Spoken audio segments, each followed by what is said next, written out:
Good evening, everybody. Welcome to Pop Go the Writers, episode 41. We've been doing this for a while.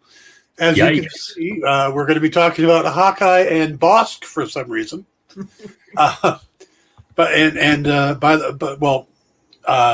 Trandosians, I've been reading the Star Wars: The High Republic, and I got to tell you, my favorite character in there is Skier, the Trandosian Jedi, because I just think that in itself is an amazing character idea. It's like taking a Klingon and making him a Buddhist, you know. And he's been my favorite character so far. So the fact that you bring up Bosk, and love it. Yeah. Does he remind you of anybody from, I don't know, Gorn, Star Trek at all? Gorn. No. He reminds me of a character from Doctor Who because it's the same spacesuit. Right, I was going to say. Well, yes, obviously the spacesuit, but... Yeah, I was very disappointed the day that I discovered that. that was true. Yeah, it's not only the exact spacesuit, it's the exact spacesuit. Yeah. Oh, yeah. Oh, well. Yeah, I actually thought it was a long time ago in a galaxy far, far away, which is, by the way, in measures of space-time. So it's only appropriate. That's very true. Yeah. We're just going to hit the ground running with all that, aren't we, Paul? Okay. Well, I'm just furious that I couldn't watch Doctor Who Flux tonight. Why not? Because it's on right now. Oh, the sacrifices that we make. Yeah. Exactly. Yeah. Exactly.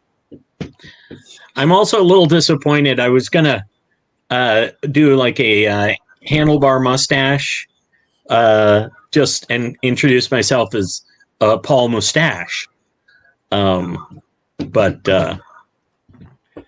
is this in honor of Jacques Duquesne, or a little of Jacques Duquesne and a little bit of Jim Beard? Yeah, I was going to say, you have a beard on the show. That's going to have to be good enough for you. Yeah.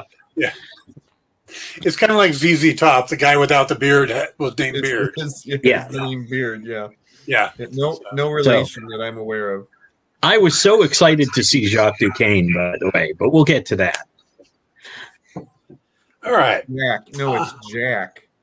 Yeah. Yes. Jack.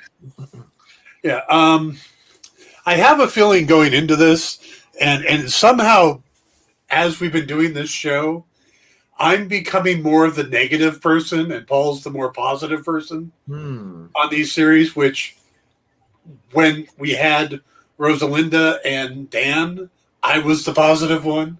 So it's kind of fascinating the flip that's been going on. And I just want to start off by saying I actually like Hawkeye. I also like Cowboy Bebop, which was the other one that you... And no, I had not watched any of the anime on Cowboy Bebop. I did watch the first episode tonight before the show. And having watched the Cowboy Bebop series, and pretty much the first episode of the live action is the first episode of the anime. Yep. I don't know how watching the anime made people go, we should make this a live action. I like the live action a lot better. Really? Interesting. Yes. Well, this is where we can explain to him why he's wrong, Jim. Oh, I don't know no Cowboy Bebop. Sorry. Then just be on my side, because I'm the positive one. I generally, as a rule, I don't like anime, but that's okay. Yeah. I like some of Star Wars Visions, but not all of it. Yeah, that was hit or miss for me too. Yeah. There was 3 great ones, 3 mediocre ones, and 3 I was like, ooh, God. But I used to watch a lot of anime. Used to go to Suncoast and buy a bunch of the VHS tapes. Shows you how long ago it was. Suncoast. Whoa. Yeah. Wow, we're going deep. Yeah. For those of you who are much younger than us and are watching, VHS was like the thing that Faye got at the in like episode 9. Uh-huh. Or 7, Yeah. I think. Well, let's table the Cowboy Bebop because we have our guest, Jim, Yes. who is it is our tradition when we're starting a new Marvel series to have Jim on to discuss it with us. We started it with WandaVision, and we've been continuing it through Falcon and Winter Soldier, Loki, What If, and Jim is back tonight for us to talk about Hawkeye. And Hated it. yeah. Oh. It's like, we're sorry, there's some problem with Jim's connection. Yeah. No. Jim is Bosk is suddenly the guest tonight. Yeah, I don't have a problem with somebody hating the series. I have seen a lot of different takes, and so far the consistent thing I've noticed is that people who have read the Matt Fraction, David Aja or Aja. I think Aja.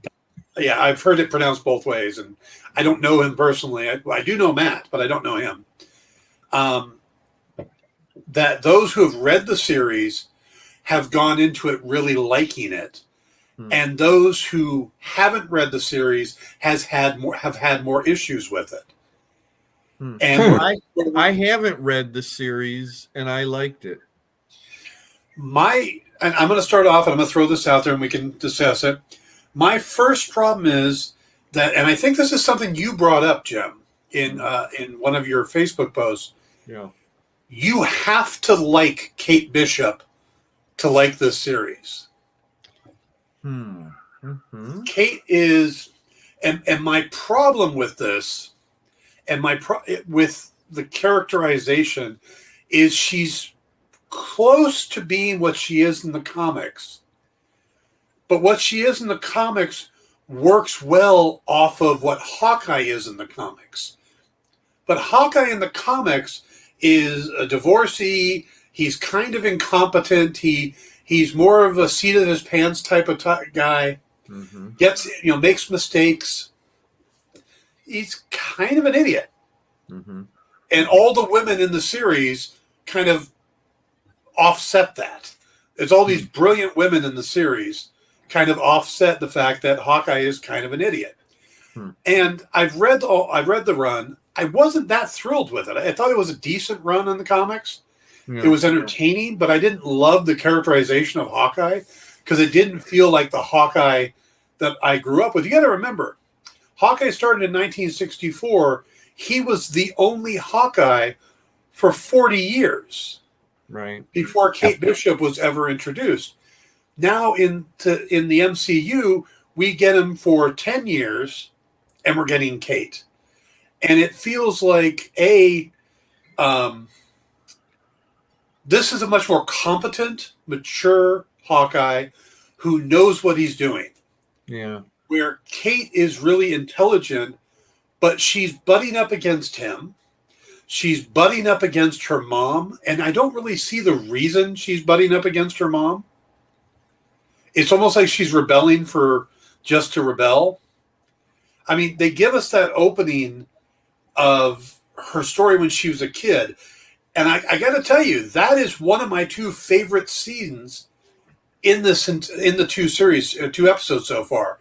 That opening where we see what she goes through as a child, which would make you think she would come out of it overprotective and very serious.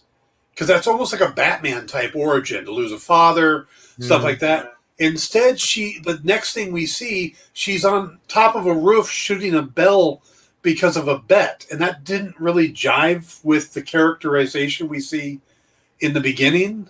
And then see my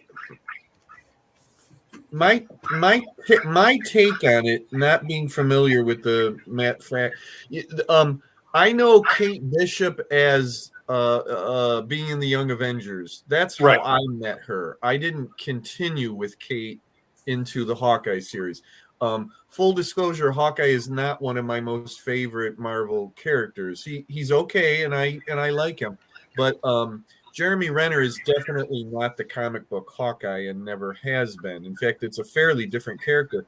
It to me, it's one of the bigger divergence that Marvel Studios has done, with a character. He's, especially the day we learn that he has a family, way out in the countryside or whatever, and I realized, okay, this is not, that Clint Barton. This is a different one. Yeah, not just a wife, but kids and that whole thing, and you know what, in a way that was a fairly genius move for Marvel Studios, take one of the Avengers and make him a family man, and it was a great little aside in Age of Ultron.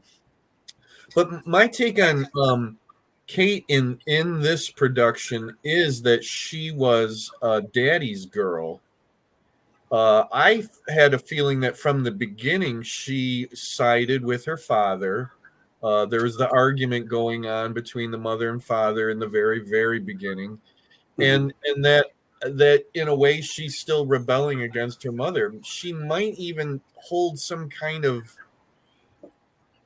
not grudge, like hold her mother accountable for her father's death, which is kind of silly, but then we're, as human beings, we are very silly.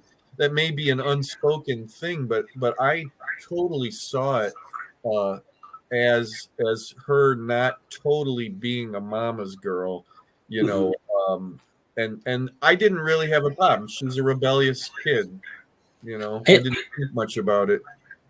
Yeah, the way that I took it, see, Dan, I didn't take it as now she buckled down and got serious, because her dad was the dreamer. He was the one that somehow everything is going to be okay, and her mom was the lock it down, like be practical, authoritarian. Yeah, and she and that can, I think the reason why Kate is she pushed herself to excel, but she wasn't driven. Well, for one thing, she wasn't driven by unlike Batman. Batman's driven because he watched the crime happen in front of him. She was, although she lost her father, she was inspired by Hawkeye.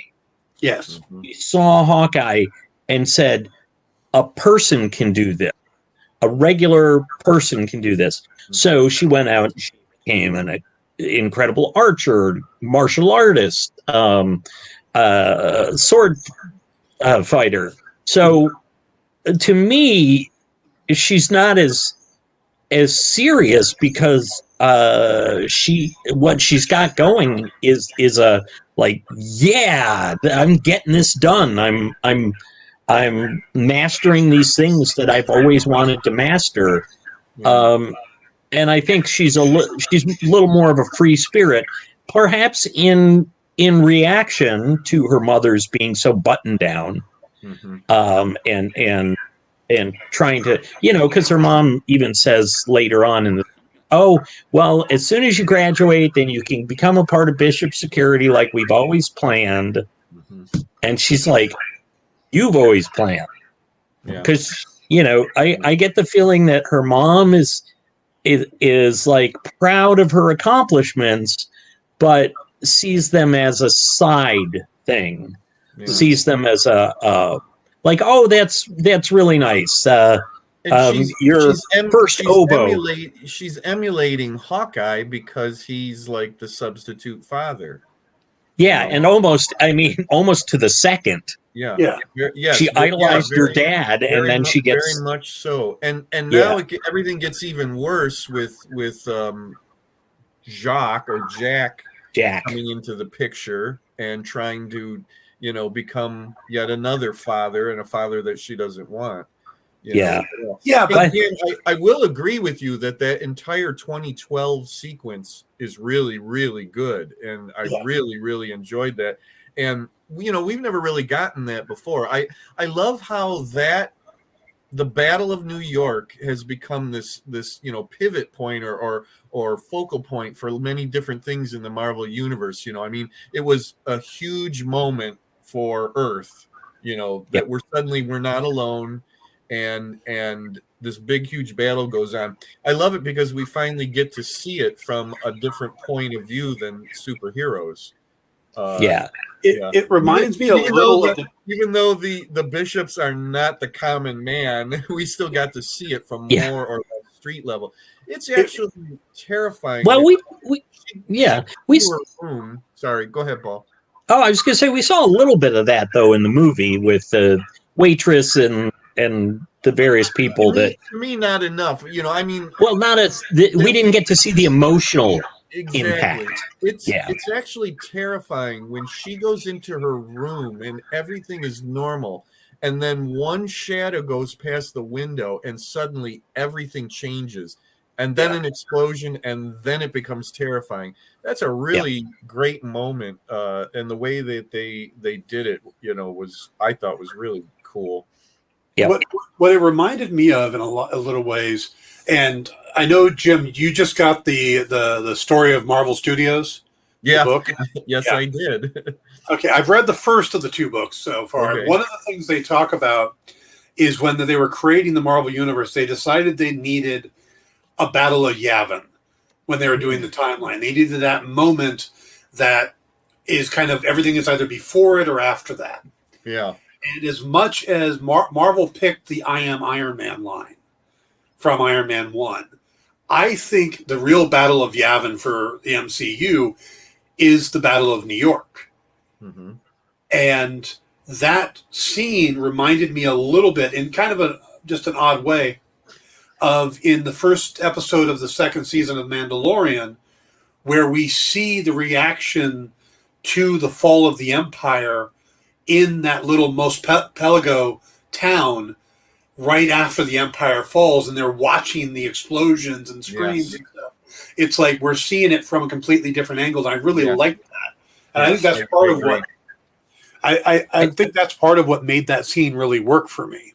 Right. Yeah. And also the fact that they used, because we saw that penthouse, we saw that hole. We didn't see Kate inside because they hadn't decided to do that yet. Yeah. But in the movie, we saw that. Yeah. And the fact that they went back and went, ooh, this is it. She lives there. Yeah. They're gonna go back they're gonna go back and alter that now. They're gonna George Lucas that scene. They're gonna put in the little girl in the background. Well, she was back far enough so we couldn't see her. But I get what you're saying. I get what you're saying. But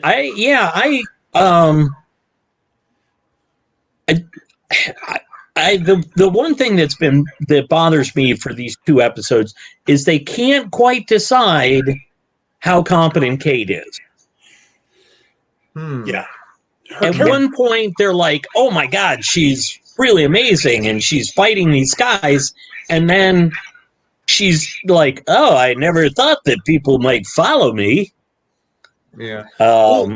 You know what? I think there's a difference between intelligence or common sense and just those physical abilities that she's learned. But I do sort of agree with you. I literally just rewatched the first episode before I sat down for this, and again it struck me the first time I watched it, and it struck me again, is that she goes up against the tracksuit mafia, and although they're getting punches in on her, she's actually not doing too badly with them. And then Hawkeye walks in and literally frog marches her along to the point where he throws her up against the wall. And it's like Hawkeye is so masterful and so fantastic. She seems to be okay against these big, huge Russian guys or whatever. And then Hawkeye just kind of, manhandles her around, and she can't do anything at all about it. And Well, it's that shield training. Yeah, I guess that's what that's supposed. It doesn't really look like he's got that great of a hold on her, and yet he's marching her along, and she could be so dazed at that point, But it struck me. Well, and she saw him take out everybody. Yeah, I'm sure. So she's not like, I don't think she's going at him 100% because she's like, why is this guy grabbing me after he just took out all those other people? Dan, I don't know that she's. Was it you that just said you have to like, no, or was it Paul? No, you have that's to like Dan. Kate to like this show. Yes. Yeah. I kind of agree with that. At some point, and I don't remember if it was in the first or second episode, I said, "Oh, this show is about Kate, and Clint just happens to be in it." I was a little surprised that it wasn't a show about Clint.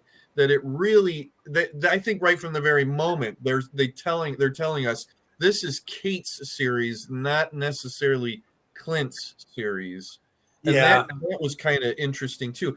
I don't dislike her. She mumbles like to the point where I need the closed captioning on because I can't understand half of what she's saying.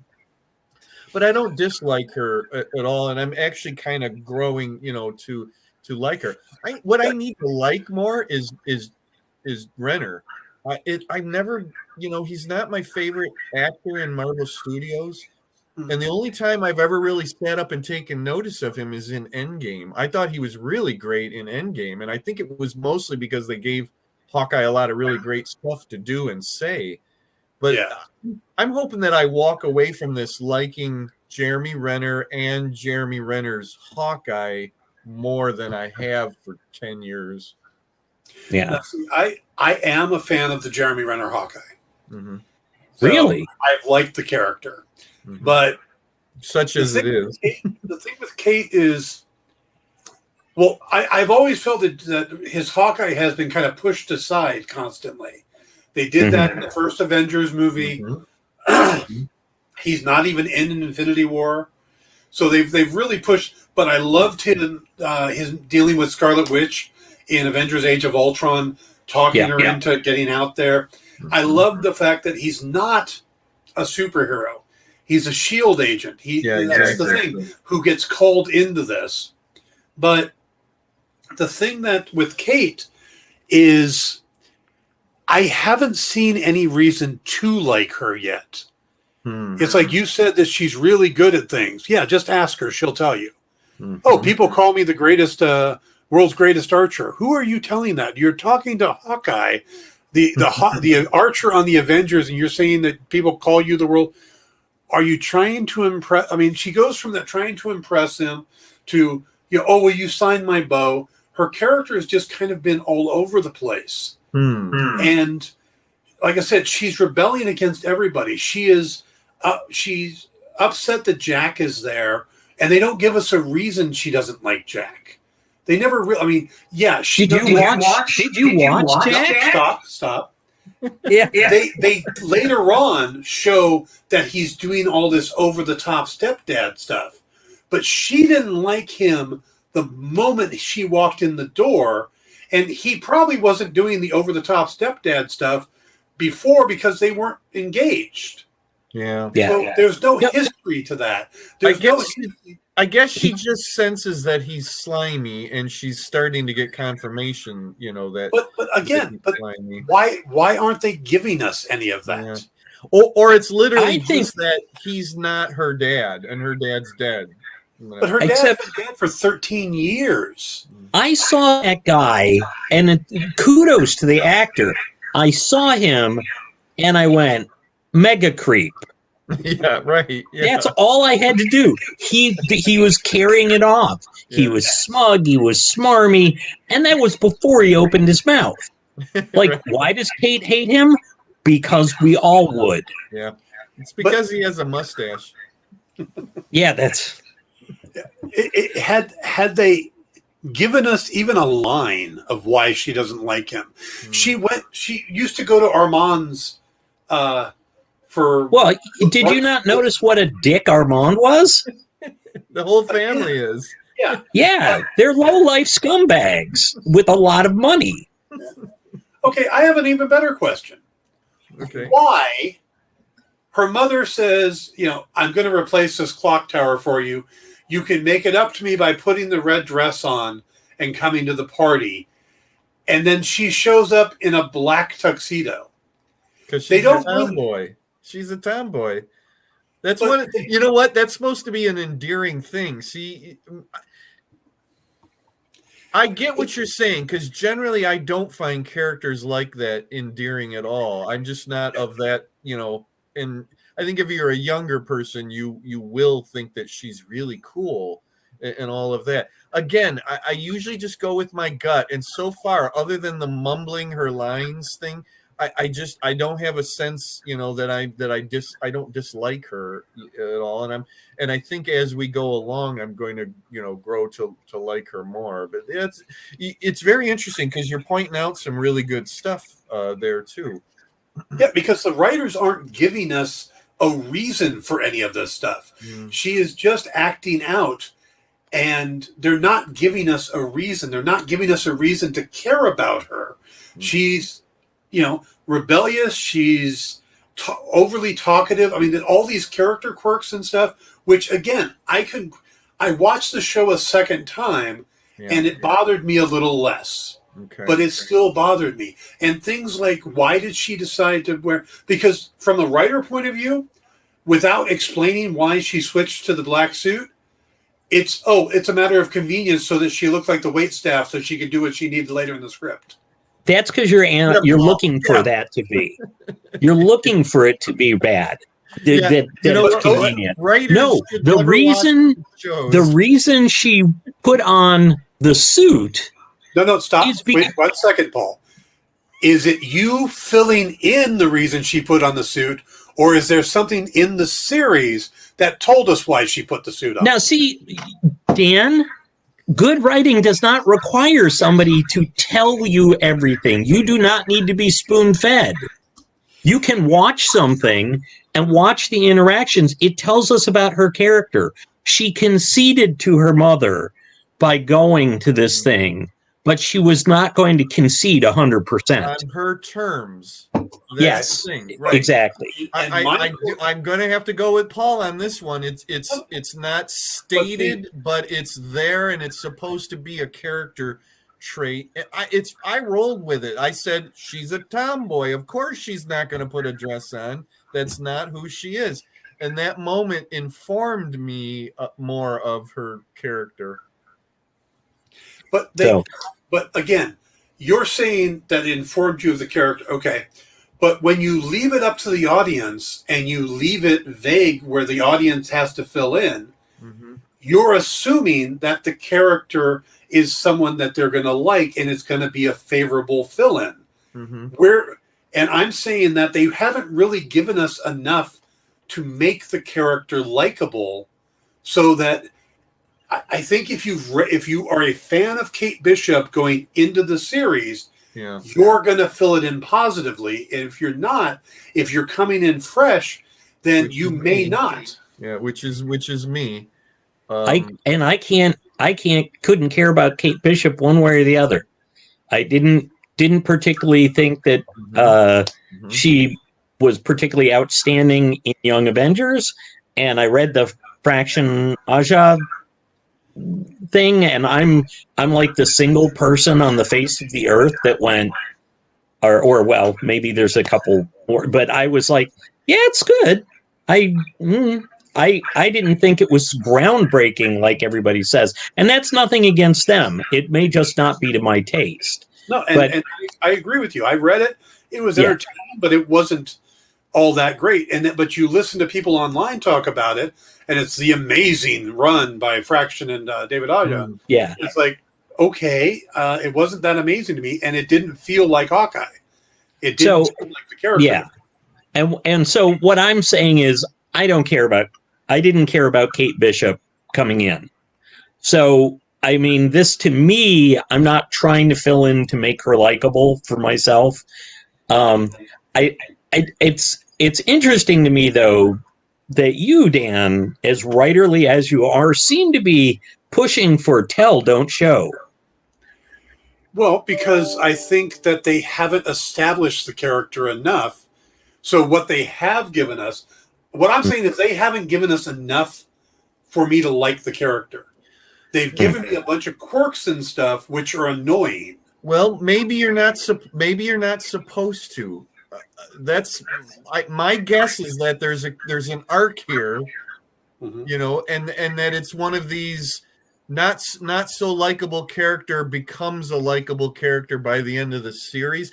And I hate this. I'm the guy who hates it when people tell me, Oh, the first couple episodes, it's a slow burn, the first couple episodes, you got to get into it a little bit more. People did this to me with Stranger Things. Stranger Things. I couldn't even think of the name of the show. I mean, I dropped it after 3 or 4 episodes and I hated it because everybody was saying this thing about, oh, you got to stick with it. It gets better. And it's like, no, it should grab me right off the bat. That's what a TV show should do.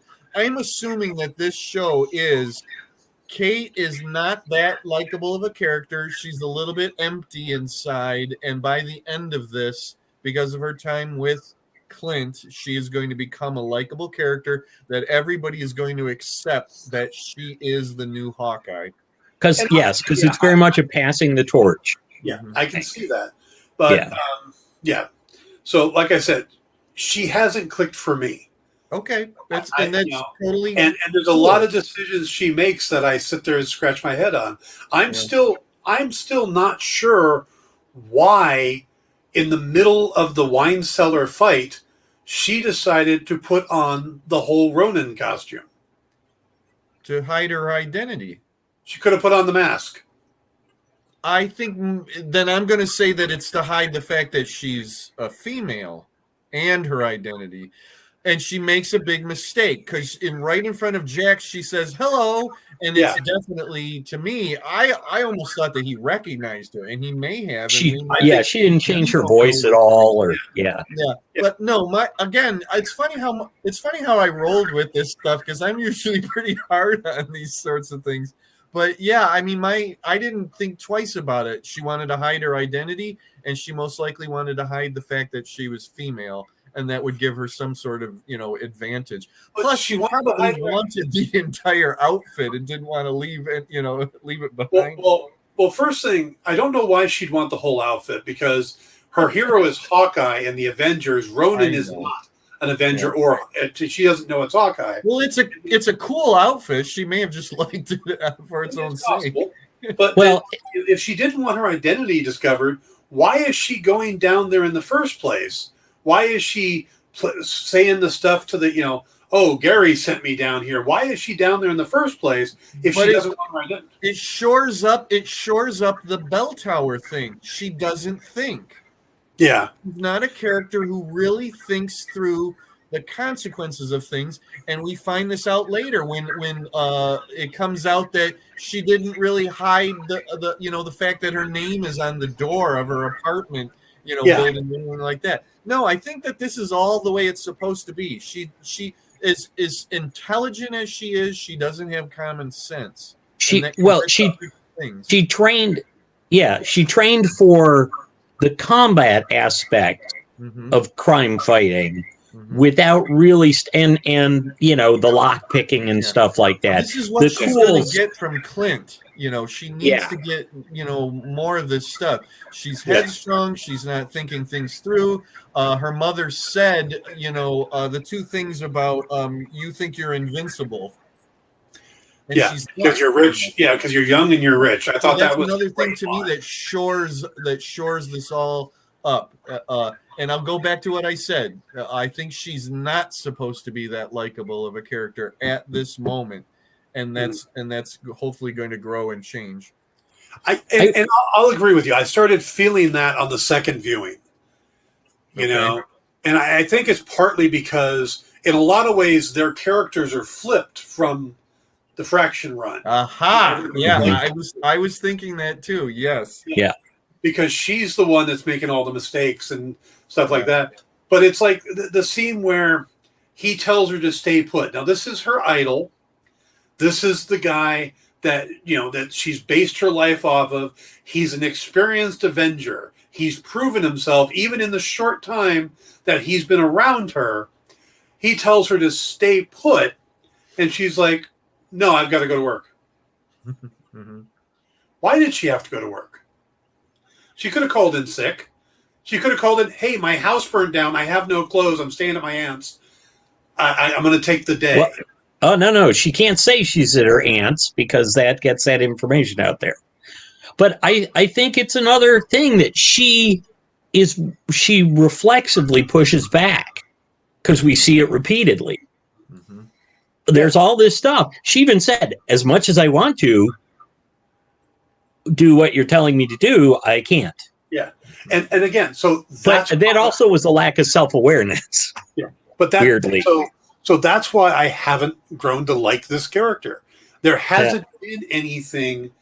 I mean, what happened to her when she was a kid would lead me to want to like her.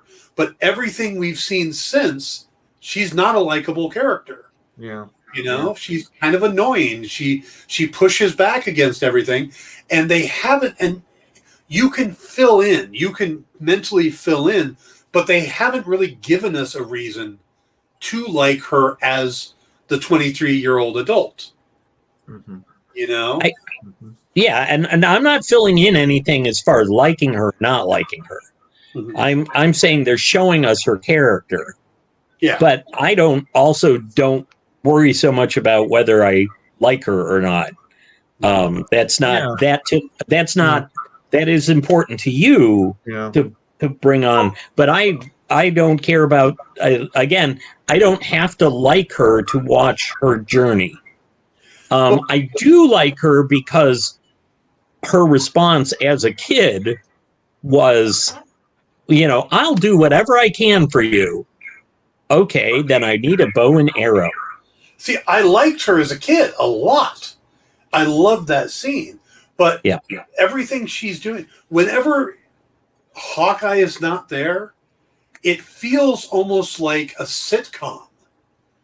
Because she's getting herself into these awkward situations. And she's where if you take a moment and think you can you could deal with the situation, she's not. And it feels like almost a sitcom character with the way she's dealing with Jack.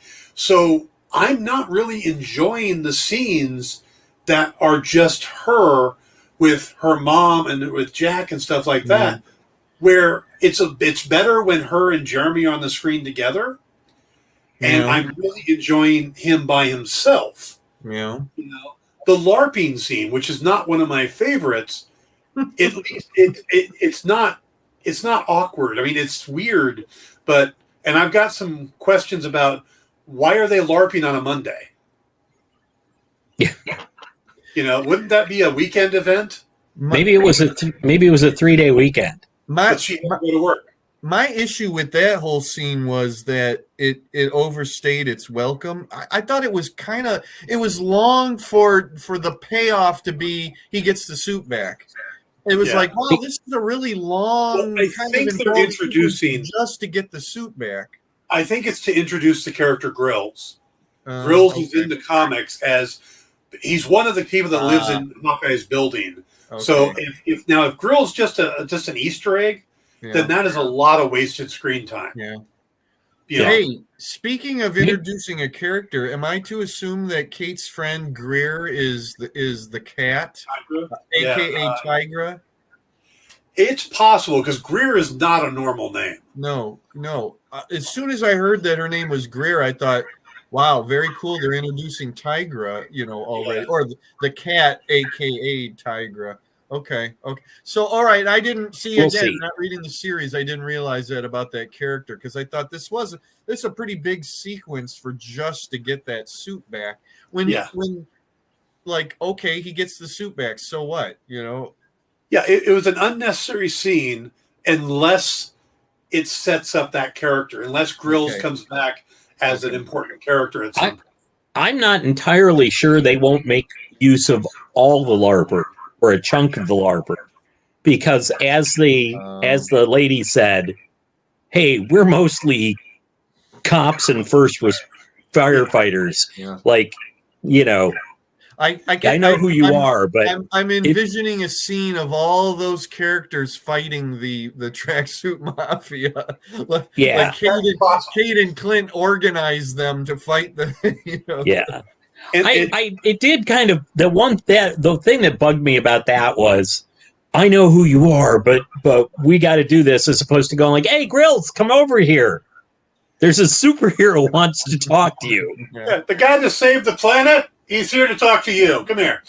Yeah, that to me, that was the point where I was like, wait a second. Yeah. Look, I'm an RPGer, not so much a LARPer, but especially a bunch of LARPers who are first responders going like, yeah, you can't go. I mean, it was for comedic effect and okay. But yeah, it seems to me like she would have gone like, hey, come here. Like, Dan, this guy needs to talk to you. Dan, you liked all the previous series so far, correct? Yeah. Okay. This may literally just be that moment where finally one comes along that you're just not that invested in. Because this just happened to me. I go 11 years of liking Marvel movies, except for Captain Marvel. And then suddenly I get 2 in a row that I'm not invested in. I didn't care much for Shang-Chi, and I didn't care much for Eternals. So in some ways, Hawkeye was kind of like reinforcing my faith in Marvel Studios after coming off of 2 movies that I just couldn't really get that much depth of feeling for. I felt that same way about the character of Shang-Chi. I didn't understand why I was supposed to care about his character really at all, and it was the same with the Eternals for the most part. Didn't dislike them, but kind of walked away a little disappointed. I'm hoping by the end of Hawkeye, you feel better about it, but it might just be one of this. You finally hit the moment where here's a series that I'm not that into. Well, the thing is, I do like the series. I am enjoying the series. Okay. I don't like Kate so far. Gotcha. And I think the writing is a little suspect. I think there's, like I said, if they the LARPer thing gets paid off, I've got no problem. Yeah. And they've had some really great moments in the series. I think part of my problem is that Clint the character has always been given, kind of put to the side. Yep. And this was, hey, we're doing a Hawkeye series. Now, if you're from the comics and there's 2 Hawkeyes, great. If you don't have a comic background and you're coming into this, you're thinking this is Clint Barton's series, and he's barely in the first episode. Yep. He's in the second one a little bit more, but this has been Kate's series. Definitely. And I think Jeremy Renner's character deserved the spotlight before being swapped. I think he should have had a little more time where it was his series and then passed it. And like I said, the first episode comes across like this is the Kate Bishop show. Yeah. Supposedly they started filming and Renner said to Kevin Feige, "Hey, this is more dialogue than I've had in 10 years of the movies," which I think is pretty telling. Yeah. Now, I am going to jump ahead to what my second favorite scene is, and it's going to come maybe as a little surprise. It's shortly after the LARPer scene. And by the way, just a side note, I don't think you can put stickers on a fire truck. I don't think that's a public. I don't think they allow you just to slap a sticker onto a fire truck. Oh, yeah. Just a thought on that. But, the scene where he goes and he puts the costume, the Ronin suit, into the locker and he's talking to his wife on the phone. Absolutely love that scene. That is a character dynamic we don't have anywhere else in the MCU. His wife knows he was Ronin. What he did as Ronin, he's opened up. There's no line between them. There's no secret. And then when it comes to, so what's the play? And he's like, I'm going to do catch and release. I don't know about you, but in most shows like that, if the hero tells their spouse, "Oh, I'm going to go allow myself to be caught so I can get information," she'd be like, "Hell no." Yeah. She trusts him. Totally agree with you on this one. And brings in Nat's favorite. Yes. And so she knows all that. That to me is one of the things I love about the MCU is the connectivity and all that. And then you have this scene and you're like, this is such a great relationship. Yeah. So that's my other favorite scene. it harkens back to some of the great husband and wives of like comic books, Barry and Iris Allen,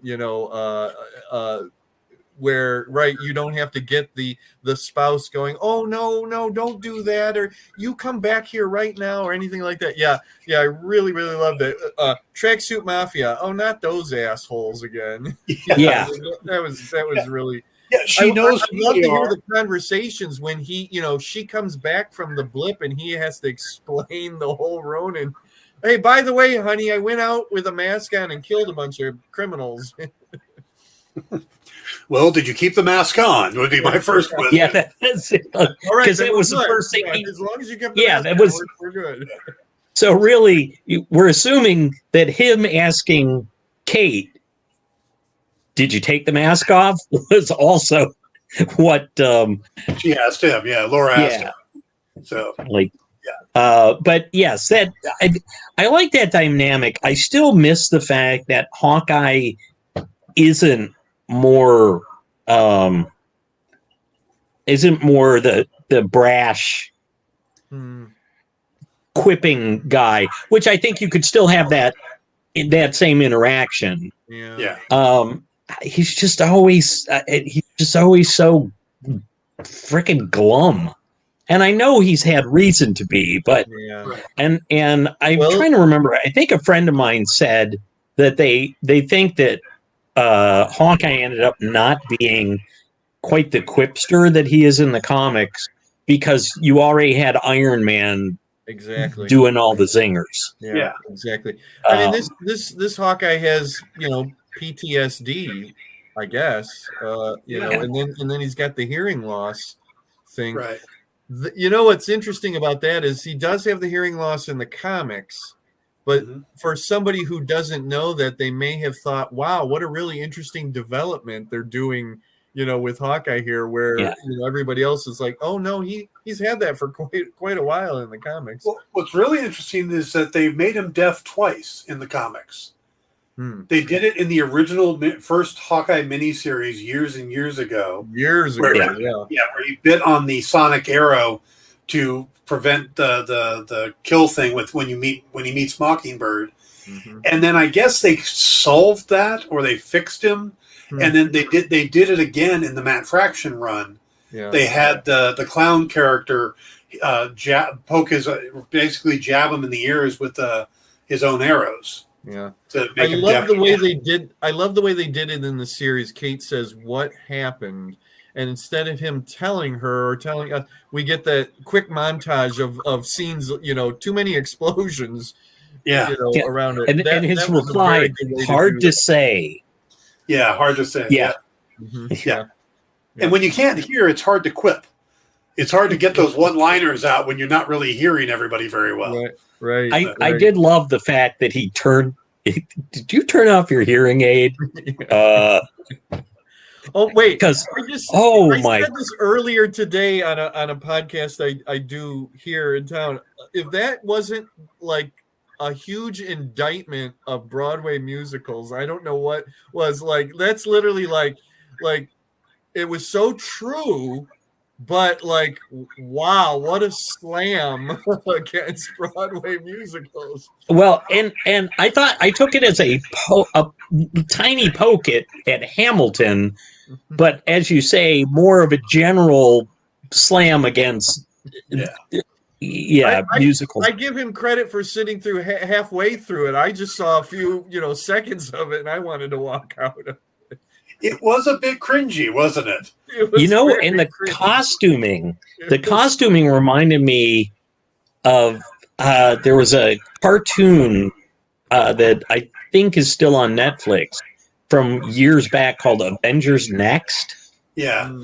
Which was a bunch of their kids running around. And they had the just jacket kind of thing going on. Yeah. I almost thought that was supposed to be off Broadway, and they didn't have the budget to do anything more. No, it's supposed to be across the street from Hamilton. Yeah, and I think that. Good. I think it's interesting that they put Ant-Man in it because A, it's a good joke, but B, Ant-Man was in the original Avengers, and he would have Right. been part of the Avengers Mhm. had the Edgar Rice thing not been postponed so many times. Mhm. You know who wasn't there? That guy. Because That the first, I'd only noticed it on the second time through. Because the first time I was like, who is that supposed to be? I didn't, because I missed the reference to Ant-Man. Yeah. Yeah. And I'm just like, who is that supposed to be? It's just Because I that couldn't. every the lyric, outfit every didn't. line had to be like an introduction to each of the characters was just so horrible, you know. And Oh, yeah. Natasha, blah blah blah. And like, oh god. But they got the And shawarma for line. in there. smash. I love that they went for the shawarma. Yeah. It's like that's in the MCU. That's a famous thing. Oh, the Avengers went for shawarma. Well, If you own the my shawarma shop. retentive self said, "How did they know that Steve Rogers' catchphrase is I could do this all day?" You know, like Oh, you got to that become figure there's been public knowledge? biographies and stuff. Yeah, and the whole museum know. full of him. I assume that the Howling Commandos, like maybe one of them wrote I can see Brian Falsworth writing Yeah. or was it James Montgomery Falsworth? James Montgomery Falsworth.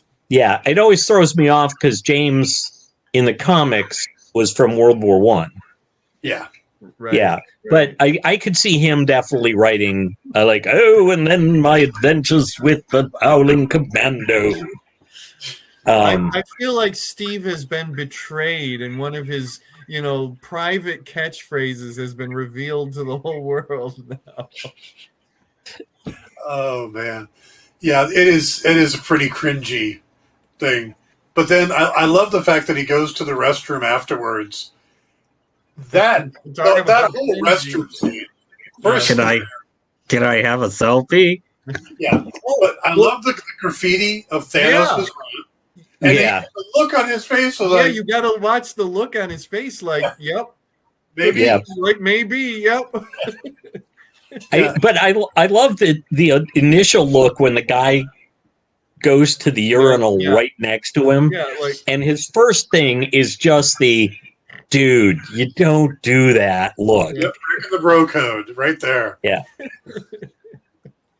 Yeah, that was. But I go ahead. Oh, I was going to say, I think, by the way, that this shows the quality of the show, because we have generally not had this much headbutting on these things. We're both passionate about it. Yeah. And Jim is over here being the voice of reason and rationality. yeah, He's like our Jeremy Renner. which is really interesting. Yeah. I think in a lot of ways we would be headbutting more had I not watched it a second time. Mm-hmm. There really was. It did grow on me a little better in the second time. I'm still not loving the Kate character in her scenes without, but the scenes with Jeremy, though I am disappointed. There's a trailer that they put out where he's waiting for the catch and release and the guys show up and he's got that line of, "You should have brought more guys." Oh, you did. When more guys show up. Oh. And they cut that out of the actual episode, and I thought that was a great line. I bet you that line will get used later, that they clipped it from somewhere else, put it over. My favorite line in that scene, though, was, "Guys, I can see through the bag." Yes. And just the fact that he's just like, it was, in a lot of ways, it was very Nat. Yeah. Like that point where like where we're introduced to her in Avengers, where she's just like, "Hang on, I'm not talking to you." Can you hold her captors? Can you hold, please? I'm hoping we get more references to her. There's really only been sort of like 2 references, from Clint's. The wife says it, and then his daughter says, about your best friend. We'll be getting more references. Her sister's supposed to show up. Yelena is supposed to show up in this. That's what one of my questions is she supposed to? I mean, she's listed third on the if you go to the IMDb, Wow. it's Jeremy Renner, Haley Stanfield, and Elaine Florence Pugh. Wow. And I was like, Okay. oh, I'd forgotten she's going to show up. And then, IMDb is not official, by the way. yeah. Well, was I know. gonna say, that's going to get really crowded. And is it what we have 8 episodes? Is that right? 6. Oh, 6. see that? Wow.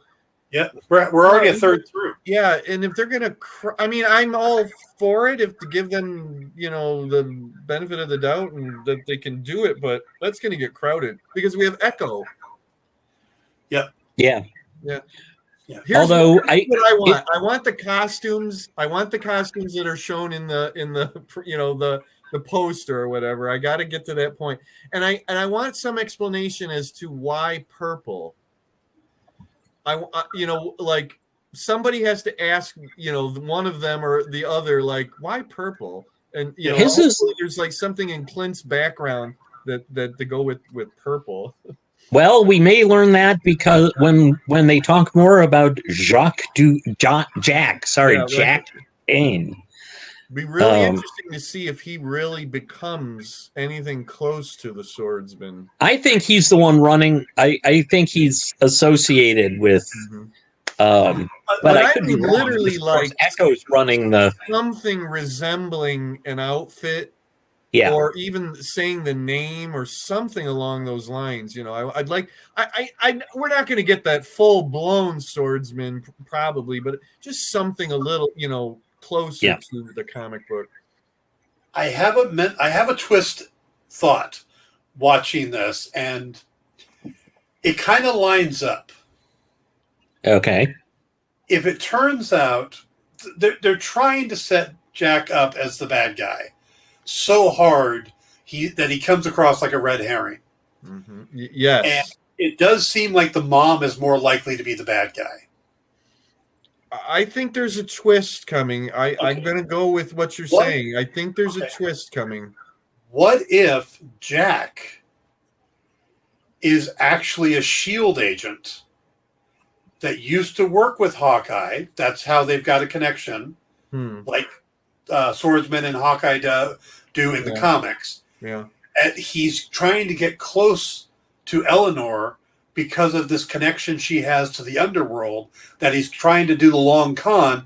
And the reason he wanted the Ronin sword is because he knew it was Clint, and he was trying to get it back to get it off the street. That could be the Marvel Studios version of the original Swordsman introduction, was that he wanted to join the Avengers as a hero and then turned out to be a bad guy. They may, put that spin it on its ear to do something like that. Yep, could be. Yeah, because he's so over the top that it would be. I mean, I could see them doing that twist where he and Hawkeye go that knew each other, and maybe he was someone else considered for the Avengers, but they went with Hawkeye instead. Mm-hmm. Maybe they came up together because they're just a couple years apart in age. Actually, Renner's about 4 years older than Tony Dalton. What's the other character in the comics that is considered to be Hawkeye's main mentor in the circus? It's the Swordsman. Well, no. Then they introduced. His Trick brother. Shot. Is it Trick Shot? Yeah, Trick Shot. Okay. Yeah, it's his brother. Yeah. Right. Okay. It makes. Yeah. It's like I'm wondering if we're going to get something with that. Flashback. No, there's an archer in there that's not related to Hawkeye. That supposedly taught him, but Barney was that's the one that I'm referring to. Is not his relation? That's the one I'm referring to. Yeah. So I think he's Trick Shot. I think so too. Yeah. Right. Well, see, I thought that was Barney. No, I don't unless so. At some point he took that name, but no, Barney Barton is a different character. Yep.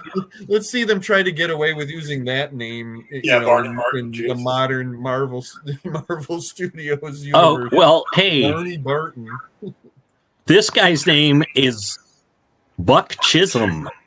Yeah, right. That's it. That's who I'm referring to. Yeah, Trick Shot is Buck Chisholm. So talk about like questionable names. I think Trickshot is That was still the a dance part floor. of continuity, right? Hmm? Trickshot is still a part of continuity. In Oh, yeah. Marvel? Okay. Pretty sure.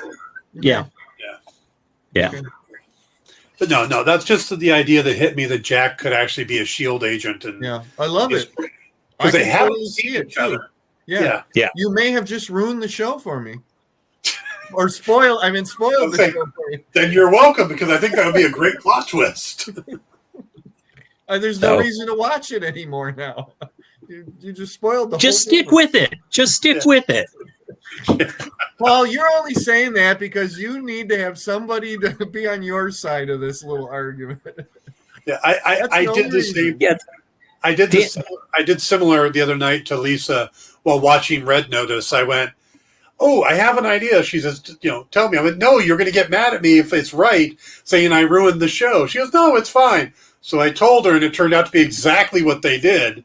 And she's like, "You ruined it." Like, And that's the last time she ever asks you.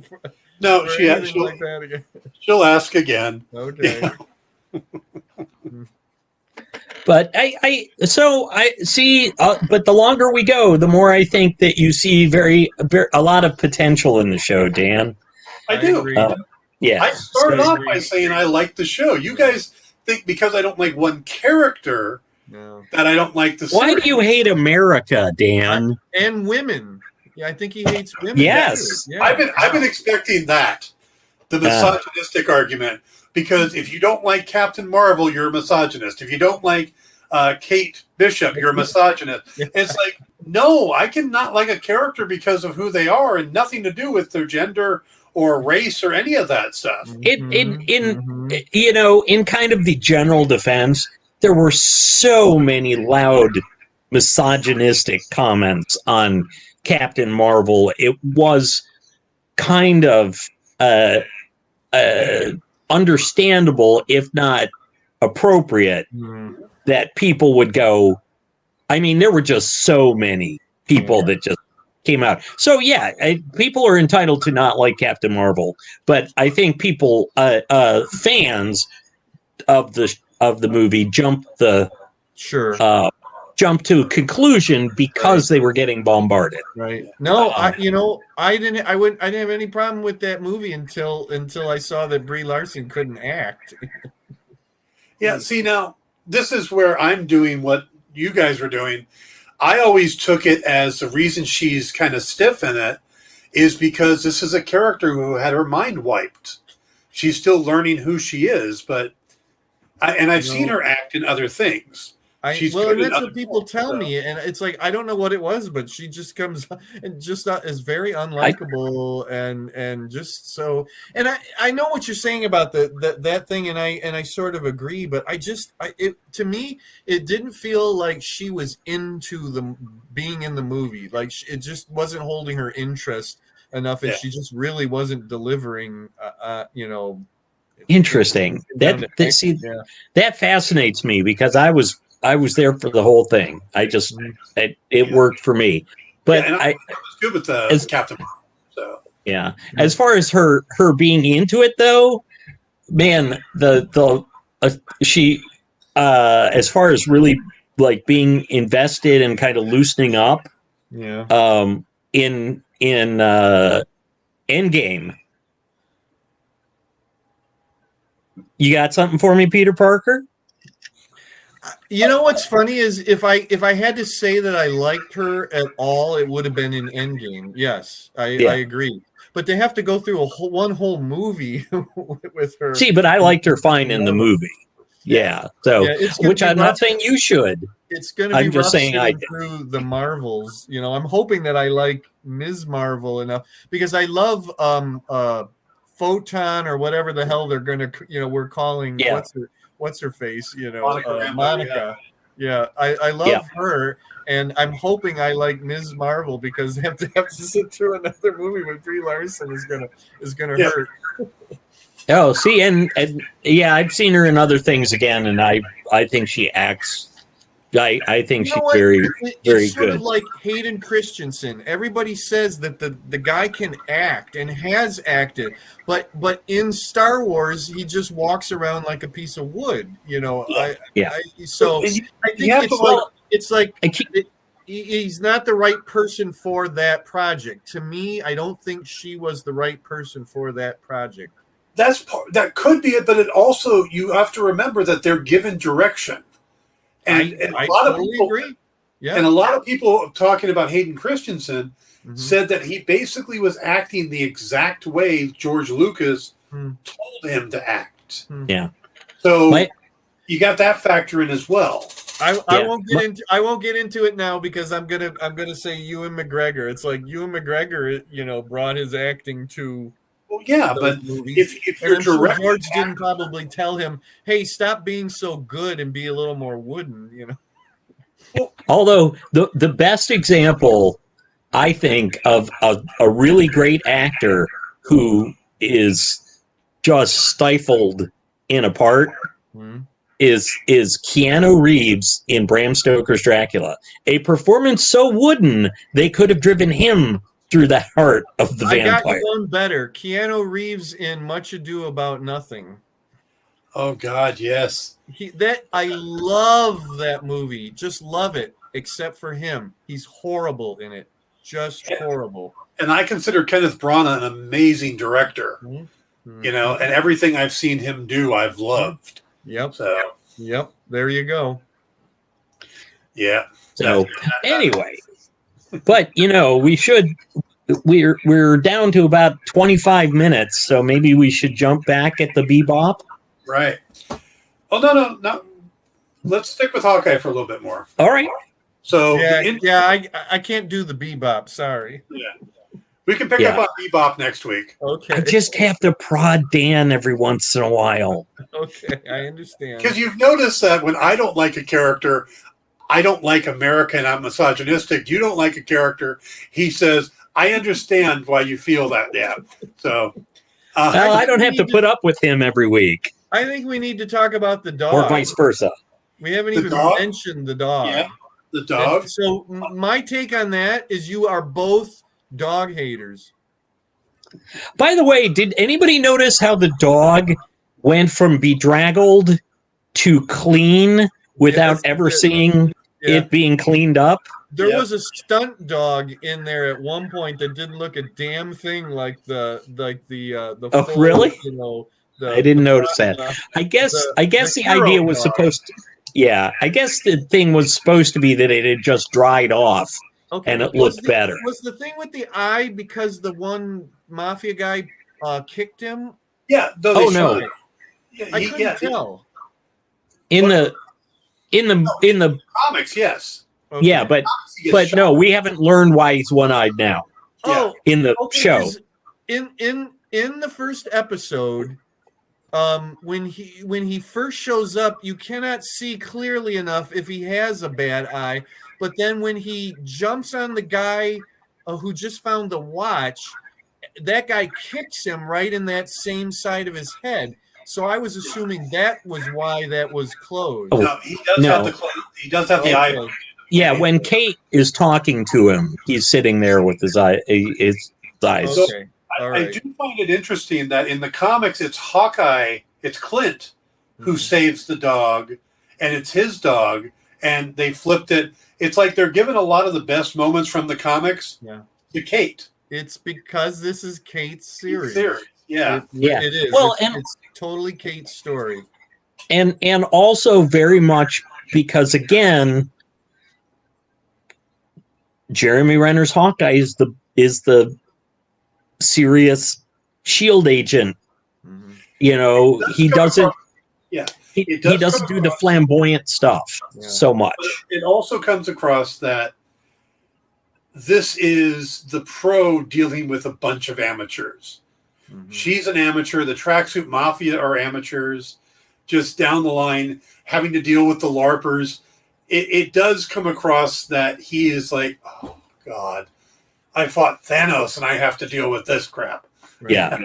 I'm begging you, kill me. Yes. one assumes that now running up against Echo, everything is going to change as far as that goes. That's where I wanted to get to was the character What's the deal? What's the deal with the watch? I hate this. I really hate to be ignorant on that one, but I'm not getting the thing about the watch.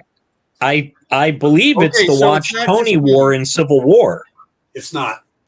Oh, okay. This is a standard looking watch. Yeah. It's got a normal face. The one in Civil War looks more like this, skinny thing, and then he flips it up. Because I've seen a close up of the watch, the scene where he pulls out the glove. Now, it could have that tech, but it's not the same watch from Civil War. So, but yeah, that's what I thought. This watch was supposedly recovered from Avengers Compound. I'm hoping or assuming that it has something to do with Tony. That there's some sort of tech in it that's Tony's tech. I partly do and partly don't, because Tony has been the driving force of so many of these shows. Yeah. And now that he's dead, it'd be nice if they kind of went somewhere else. Yeah. But yeah, I could totally see it being Tony's watch or it having Stark tech or. I'd love to see it as as something that travels through more shows. You know what I mean? That it's a MacGuffin. You know that keeps going. You know, maybe it even ends up in Armor Wars. That's what I was just thinking. From this Tony. Could be the nanotech or the nanites that, and it could be a suit of armor.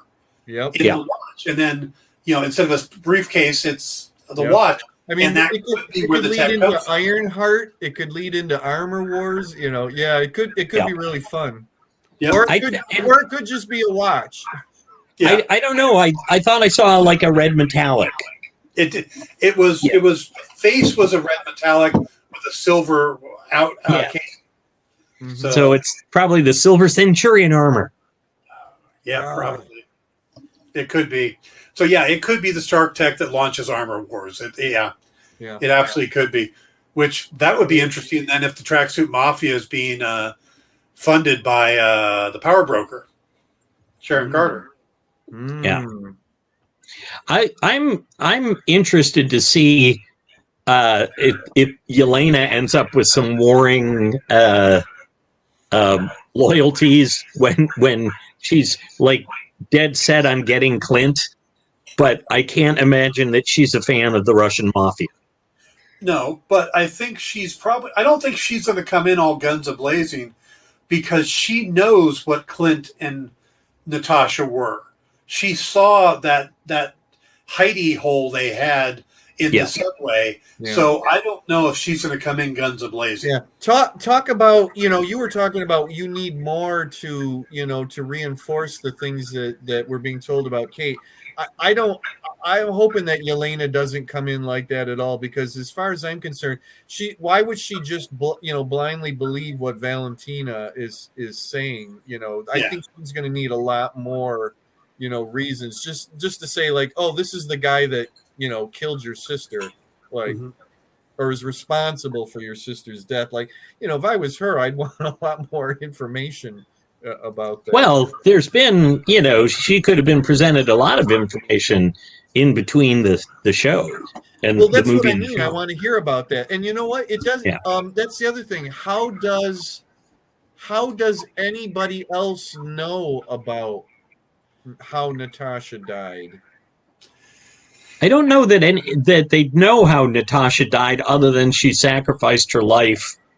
Right. So it's like we need to be told how does Valentina come up with that, unless it's just a total lie to get she has something else against Clint. Well, it's obvious she was watching the Endgame DVD and recorded and did a still shot on that image because that's from the Endgame movie. Yeah.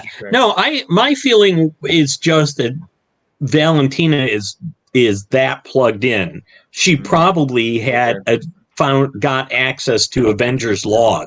Okay. Yeah. Like their computer system. Right. I did like Hawkeye email. That's classified.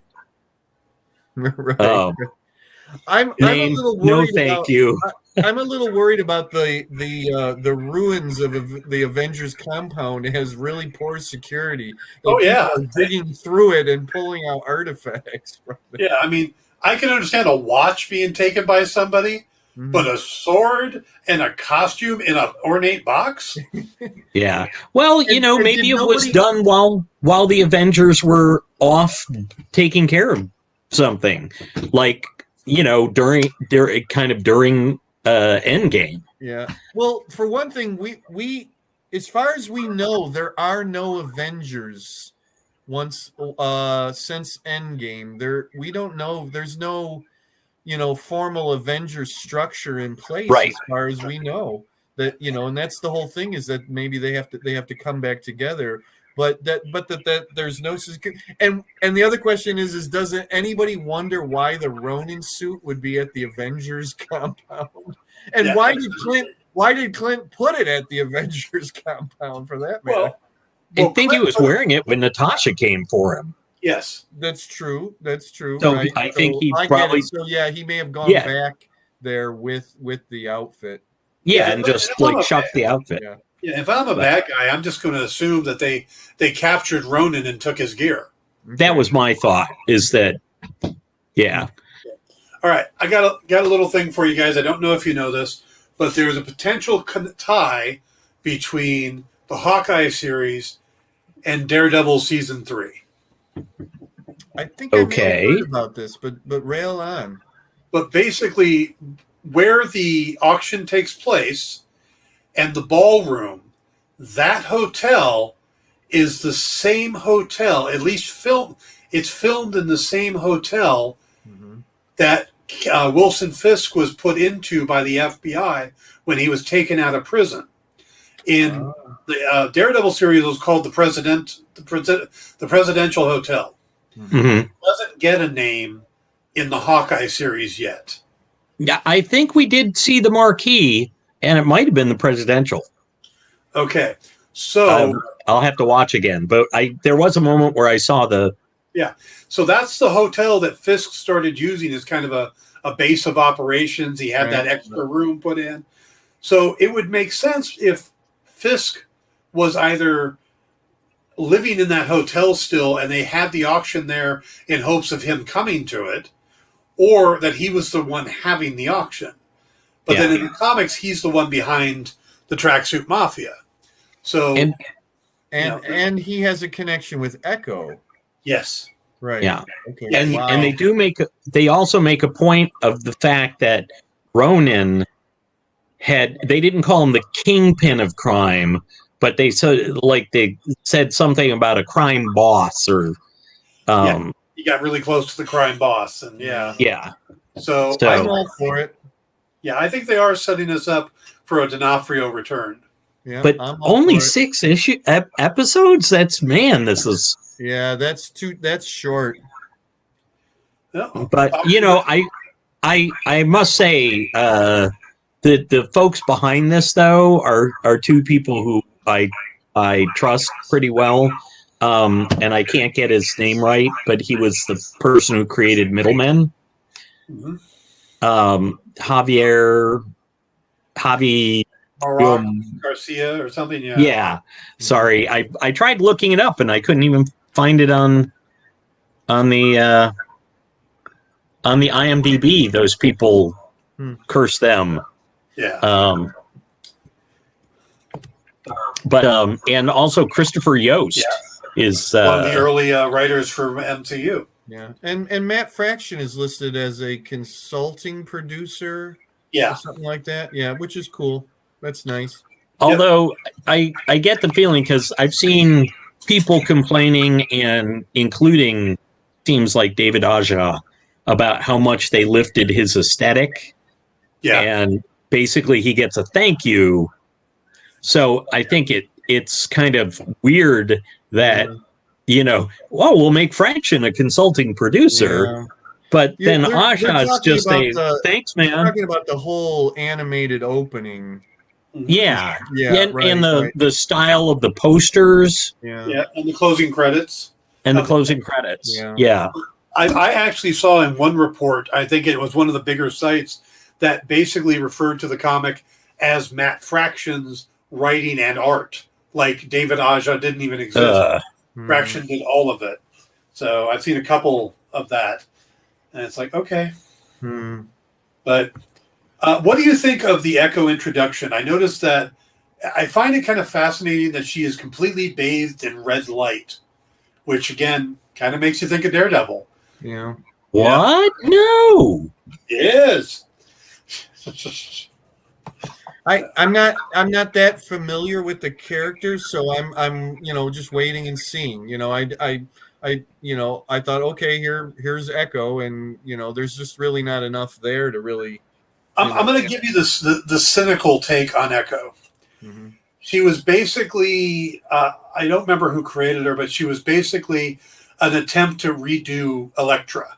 Right. I think I knew that. Assassin. Mm-hmm. Her father was killed by Kingpin, and then he decided to raise her to honor a promise he made. She's got photographic reflexes like Taskmaster's supposed to have, which makes me wonder if that's why they changed Taskmaster in her abilities in the Black Widow movie. But what's funny is that she's Native American, so they had that whole culture to pull in on, and instead, after the whole Daredevil run, she ends up hooking up with Wolverine, and he teaches her all about the Japanese mafia or the Japanese mob, and they pretty much make her even more like Elektra to the point where she is killed and brought back to life by Elektra. So, they really tried to make her an Elektra copy. Mm-hmm. I have to admit that I have embarrassed myself. Javier Grillo Marzois, I can't pronounce his name right, is actually associated with Cowboy Bebop, not with just I've been watching the two at the same.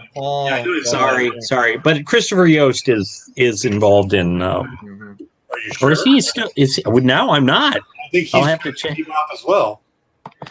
I've been watching both shows too, so yeah, that's just like, wait, now am I totally? I mean, he's obviously got a lot of connection with the. Nope, he's on Cowboy Bebop as well. Boy, my got egg on my face. Sorry, folks. Yeah, but I still like Hawkeye plenty, so So Jim, I'm trusting them to bring it home. Quickly, what would you like to see in the rest of the series? What are you hoping to get in the end of the series? What do you? Definitely those costumes that they have in the promotional poster. I'm just any excuse to get superhero-y with me. Kate is wearing her costume when she falls through the skylight. Yes, I did see that, but it's like I can't imagine what it'll take to get Clint into a costume. Branding. I want to see more back and forth, between them. I want to see the relationship grow, and I want to see that point where Clint realizes that she really can be, Hawkeye. And I'm really kind of dying to see if this is the swan song for Jeremy Renner, if this is it for him, if they're really going to pass the torch along with this, and if this is where Daredevil comes in, I think it's a perfect place for it, and I'm all for it because I loved all of that, especially Vincent D'Onofrio. He's incredible. Yeah. I think the Netflix casting for Daredevil was perfect. Iron Fist, no. Daredevil, yes. So, Paul, what about you? What would you like to see? I want to see. I don't care if it's. I want it to be. Want it to be Clint, but it's okay with me if it's Kate. I want to see one of the Hawkeyes going all out against the Swordsman. I want him to have some kind of an outfit. Doesn't have to be the, full costume from the comics by any means. But I want to see Duquesne going all out. Yeah, I want to hear him say to Clint, "Hey, you took purple from me, buddy. Yeah, there you go. Yeah, I want to see that. I don't know that we will. I'm very interested. I want to see. It would be interesting. Maybe the way to use Yelena would just be to have her show up and warn Clint that Val is kind of gunning for him, rather than like you're saying, she's too savvy to fall for it. Yeah. So if she shows up and just goes like, "Hey, I'm letting you know," somebody's got it. It may literally be a cameo. Again, we have just 4 episodes to go, and to cram in a full-blown Yelena appearance is going to be. Of course, I don't know that I'd object to seeing something where a big fight was going on. Yelena shows up, Clint's there, Kate's there, Echo is there, and it's all just kind of in the tracksuit mafias throwing lead and baseball bats. But you know what? For viewers like Dan, they really need the time to develop Kate to the point where questions are answered, and she's a character that we would want to keep following. Screw Dan. Okay. That too, I guess. I would like to see by the end of this that Kate, a Kate that is likable, a Kate that, again, we want to follow. I think Yelena's probably going to come in and help them, because I think if you count villains, you've got 3 villains and 2 heroes. So that would balance out because you got to remember that the clown is there as well. Right. Wait, which clown? The clown. The clown. Kazi, the clown. Oh, Kazi's the clown? Yeah. Oh, I'm not familiar with the character. Yeah, he's kind of their take. It's a Fraction's version of the Joker. So, yeah. Because I keep seeing them going like, "Oh, Fra Frey is in it," and I'm like, so far he's had like one moment where he's looking for her, and they like go, "Hey, come on, Kazi, let's go." Yeah. So I was like, why are they making such a big deal in the credits over that? Because he's the clown. So, yes. I think because if you have a big showdown where you have Hawkeye versus Swordsman, you have Clint versus Kate versus Echo, and then you got someone else has to be there to finish it off. Now they might get rid of one of them. You got Clint versus the clown and Kate versus Echo. I don't know. Yeah, we'll figure it out. But yeah, I'd like this not to be the swan song for Jeremy Renner. I'd like to see him kind of move more into a mentor position where he's mentoring maybe Kate, maybe the rest of the young Avengers that we get coming up. I think it would be an interesting role for him to Jim Valentino said something to me a few months ago. He said that it gets to the point when you're in comics that you move from being a player to a manager, like in sports. And he's moved that way in publishing. I could see Clint doing that as well, moving up to where he's guiding the new group of Avengers. Did we lose Jim? We lost Jim. So we'll see if he comes back real quick. But we're going to be wrapping up anyway. So he nailed it just the right time. So we'll give him just a second to see if he popped back up.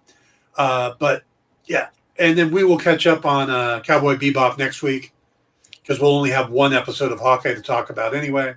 Yep. Yeah. Hope it's a good one. And it'll be interesting, too, to see whether they expand the episode. Like, because they've got – it's pretty flexible on time. Yeah, but they didn't with Falcon and Winter Soldier. It was 6 episodes, 45 to 50 minutes each. That's it. Yep. So they're doing the same formula they've done with that and Loki. So the only one that was different was Wanda because they were half-hour episodes. Yep. So. But I'm very interested to see where it goes. And I'm sorry that you don't like Kate yet.